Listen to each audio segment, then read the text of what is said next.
Hey TikTok, hey Inf0warriors, I have a task for you.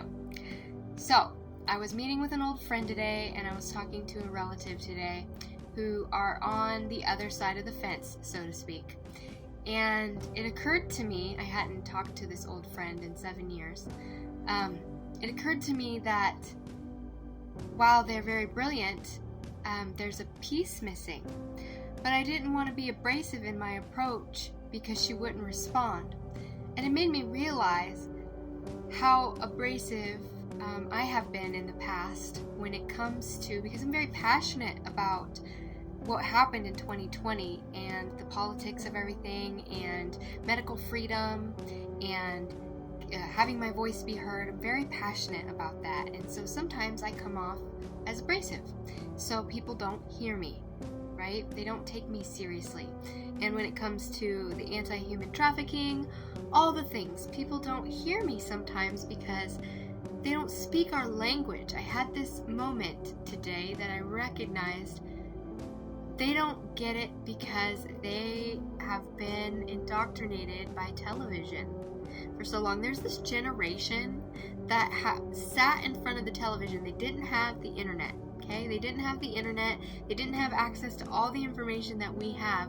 So all they had was what television, books, and people around them told them. So that's how they were able to decipher what was going on in the world. They didn't quite have that knowledge. Now me, on the other hand, I'm an elder millennial. I grew up with the internet and I really know how to use it, but I also read books, and I was very deeply interested in the occult and the Illuminati, so that gave me eyes to see what was going on a little bit beyond what normal people would. Right? I referenced in one of my videos, Fauci's hand and coat was what tipped me off. Hand and coat, if you don't know, is an Illuminati occult symbolism that symbolizes, they put their hand in their coat like this, it's a way of saying to another member, I'm a part of the club. And so when I saw Fauci do this on the television, I remember screaming it out to my husband and asking if he had seen that. And he probably thought I was crazy, but he was like, yeah, I saw it, you know? And that's what tipped me off. And I saw all these signs, and I'd already been listening to Inf0wars and all the things for a very, long time. And so I had these eyes to see, even though I was a liberal. I was a liberal at one point, but I had eyes to see the corruption and what was happening with everything in the medical industrial complex and all this stuff that normal people don't have, that what we call normies don't have the eyes to see. So I had a realization today after talking to a few people that were on the other side of the fence. They're under this notion that we operate off of misinformation, which simply is untrue. I operate off of all information. Instead of just one side of the fence, I read everything. I read what they're saying, I'm reading what we're saying, I'm reading what other people are saying, I'm reading everything, and that's the way I've been forever. And that's how I came to the conclusions that I came to in 2020, and that's why I was so vocal. But I realized that in my being so vocal, I'm a bit abrasive, right? So me being abrasive and being passionate and angry, I was angry at people because they were just being so willfully blind. And I had this realization today that it was all about fear, and it was all about wanting to help people. And we can't get caught in this trap of, even though they were willfully blind and actually harming people, their intentions were there.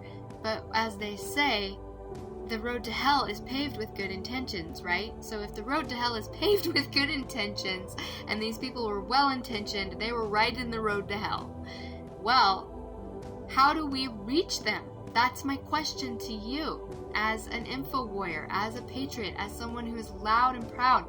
How can you soften your message for those who aren't hearing you? They don't have the ears to hear you because it's abrasive to them, and you are deconstructing everything that they believe in. That's a really difficult thing. That is a difficult pill to swallow when everything that you believe in has been proven to be a lie.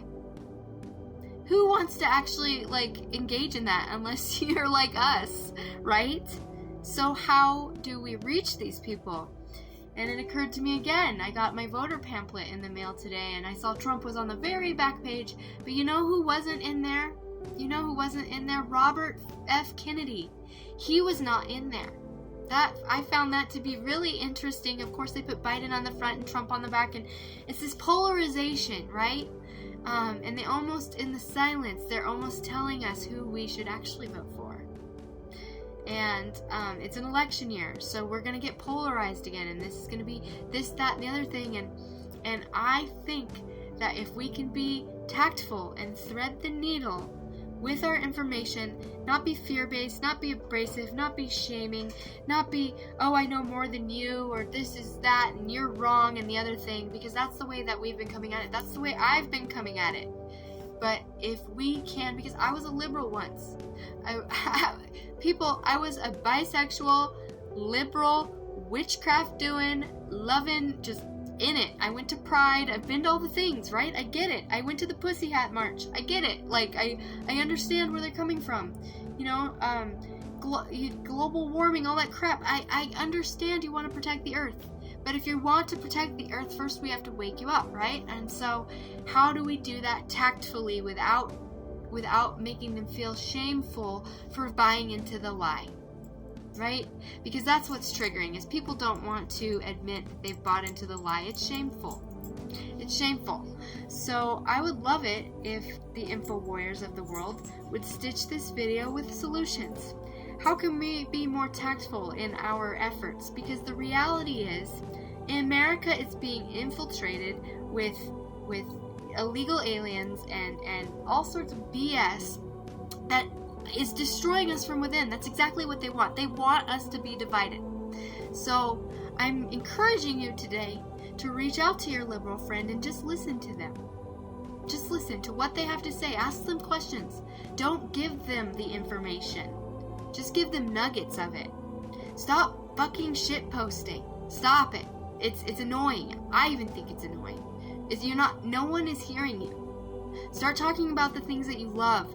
Start showing up in a way that is conducive to making a change. Start showing up in a way that is healthy and not just meh, because this divisiveness, it's not going to get us anywhere but further divided, especially in election year, and further misinformation on both sides. You know, like, I see a lot of misinformation on our side, and it's BS, and that's why we have a bad name. So stop sharing the things about Gitmo and blah blah blah. No, people are not hanging in Gitmo right now. I'm sorry. You know, there's all this crap out there, and that is why they think we're crazy. So it is up to you, info warriors, to stop sharing stuff that is crazy and stop oversharing. There is some validity to silence, and there is validity to people listen more if you shut the fuck up. So shut the fuck up and listen to them for a second, and then give them nuggets of wisdom. That's what I'm going to do. I've had to shut the fuck up. I've had to, like, tone it in, reel it in a bit. Even though I don't believe what they believe, we need them on our side in order to keep our country. So how can we do that? How can we be more tactful in our approach? I love Alex Jones, I love InfoWars, but they're not subtle enough for the normies to get it. So how can we reach the normies and reach the people on that liberal end of the fence? Because it's not about sides. It's about saving our country. And it's about saving our way of life. And if you're not in it to win it, then you're out. You don't get it. That's it. That's my deal. I hope that this reaches you. I hope you can hear this. I hope you understand what I'm saying. But if you want to win this war, because we're in one, and take it to the next level, you need to listen. You need to shut the fuck up and listen. And tactfully plant seeds so that we can save our country. Okay? Peace out.